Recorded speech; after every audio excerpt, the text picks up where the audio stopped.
आग, आग! सभी लोग बिस्तर से उठकर गली की ओर भागते हैं, लेकिन पूरे शहर में आग लगी है। ये 1871 है और शिकागो की भयानक आग अभी शुरू हुई है। पूरे 2 दिनों तक बिजनेस डिस्ट्रिक्ट सहित विंडी सिटी में राख, धुएं और आग की लपटों के अलावा कुछ नहीं दिखा।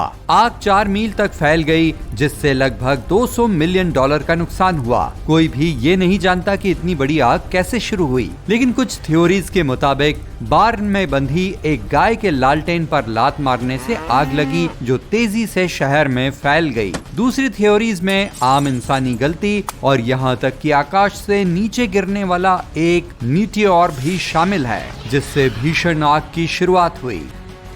समस्या ये थी कि 19वीं सदी के आखिरी समय के दौरान हर मेट्रोपॉलिटन एरिया लगभग पूरी तरह से लकड़ी से बना हुआ था। पूरे इतिहास में हमारे एंसेस्टर्स लकड़ी का इस्तेमाल शेल्टर्स, जहाजों, गाड़ियों और रोजमर्रा की चीजों को बनाने के लिए करते थे, क्योंकि लकड़ी असल में हर जगह थी। खाना पकाने के बर्तन, पहिए और औजार से लेकर फर्नीचर तक सब कुछ लकड़ी का था। तब शहर में घूमने पर भीड़ भाड़ का एहसास नहीं होता था, जैसा आज की एक टिपिकल अर्बन सिटी में होता है। ग्रेट फायर के बाद बिल्डिंग्स को स्टील और कंक्रीट से बनाया जाने लगा। चाइना में सबसे पुरानी और सबसे ऊंची लकड़ी की इमारत या प्लाई स्क्रैपर है। ये लगभग 1000 साल पहले बनाई गई थी और 220 फीट लंबी है, जो 23 स्टोरी की बिल्डिंग के बराबर है। कई बार रीस्टोर होने के बाद भी ये आज भी खड़ी है। ये लगभग 7 बड़े भूकंपों से बच चुकी है, लेकिन सिर्फ इसलिए कि इस तरह का स्ट्रक्चर आज भी खड़ा है,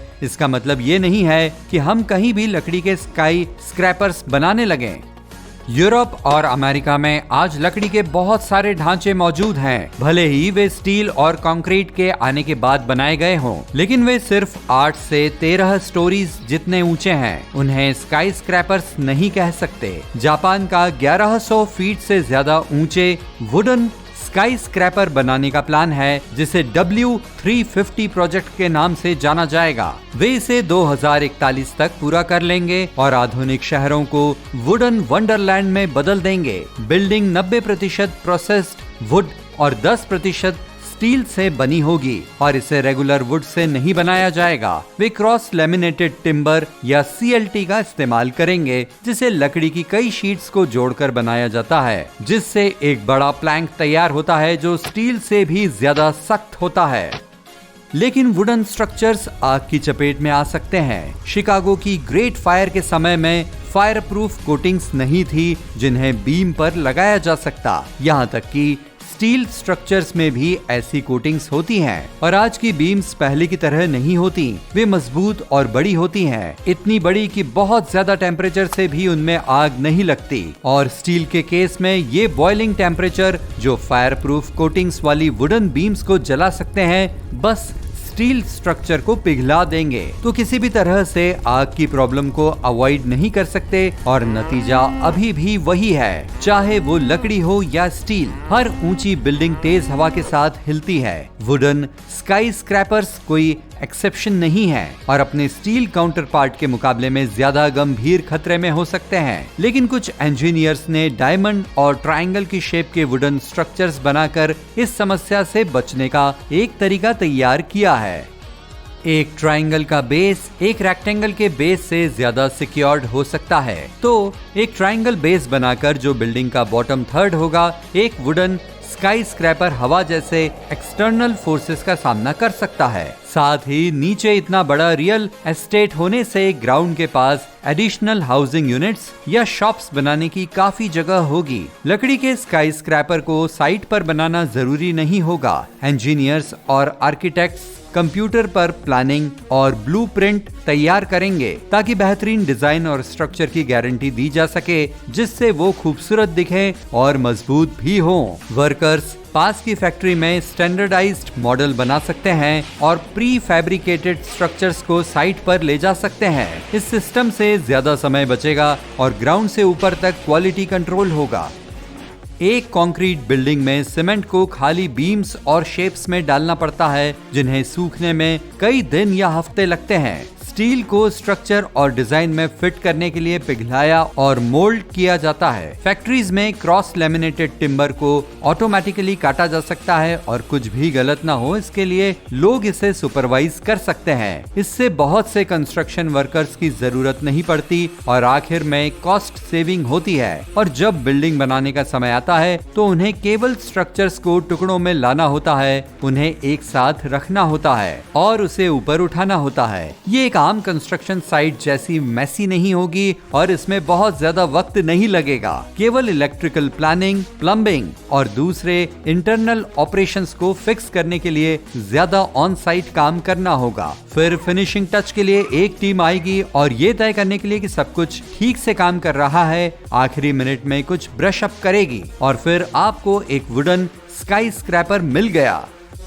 लकड़ी आमतौर पर कंक्रीट और स्टील के मुकाबले में हल्की और फ्लेक्सिबल होती है। एक वुडन स्काई स्क्रैपर एक कंक्रीट बिल्डिंग के मुकाबले में भूकंप का बेहतर सामना करेगा और उसके गिरने के चांसेस भी कम होंगे। और क्योंकि लकड़ी एक नेचुरल इंसुलेटर है इसलिए रेसिडेंट्स हीटिंग और कूलिंग कॉस्ट पर बचत कर सकते हैं। स्टील और कंक्रीट पेड़ों पर नहीं उगते लेकिन लकड़ी उगती है और चिंता न करें, ये डिफॉरेस्टेशन की तरह नुकसान भी नहीं पहुंचाएगा। लोग दुनिया की 1% से भी कम लकड़ी का इस्तेमाल करते हैं। इंजीनियर्स और आर्किटेक्ट्स के पास कंस्ट्रक्शन पर्पस के लिए उगाए गए स्पेशल टिम्बर फार्म्स होंगे, लेकिन अगर दुनिया आने वाले कल की इमारतों के लिए लकड़ी को चुनती है तो मास डिफॉरेस्टेशन से हमारे जंगलों में भयंकर मुसीबतें आ जाएंगी।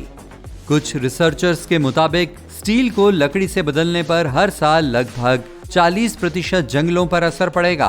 हर साल नए पेड़ लगाने पर भी इसकी भरपाई नहीं होगी। चारों ओर लकड़ी की इमारतें होने से कार्बन बेनिफिट्स में मदद मिलेगी। इसके प्रोडक्शन के लिए स्टील और कंक्रीट की तुलना में कम एनर्जी की जरूरत होती है। कुछ स्टडीज के मुताबिक लकड़ी से बनी एक बड़ी बिल्डिंग का कार्बन फुटप्रिंट स्टील और कंक्रीट से बनी बिल्डिंग से कम होगा, जो कि ग्लोबल एमिशंस का लगभग 16% है। और क्योंकि लकड़ी स्टील से हल्की होती है इससे फ्यूल कॉस्ट बचेगी और इसे ट्रांसपोर्ट करने में कम फ्यूल की जरूरत होगी, जिससे एमिशन और भी कम हो जाएगा। अगर लोग सच में ये स्विच करना चाहते हैं तो इस तरह की प्लानिंग में और इसे एग्जीक्यूट करने में कई दशक लगेंगे। जब लोगों ने स्टील बिल्डिंग्स की ओर स्विच करना शुरू किया तो सभी ने इसके फायदों पर ध्यान देना शुरू किया। लंबे समय में लकड़ी सड़ती है और मॉइस्चर को सोखती और छोड़ती है, जिससे स्ट्रक्चर को नुकसान हो सकता है।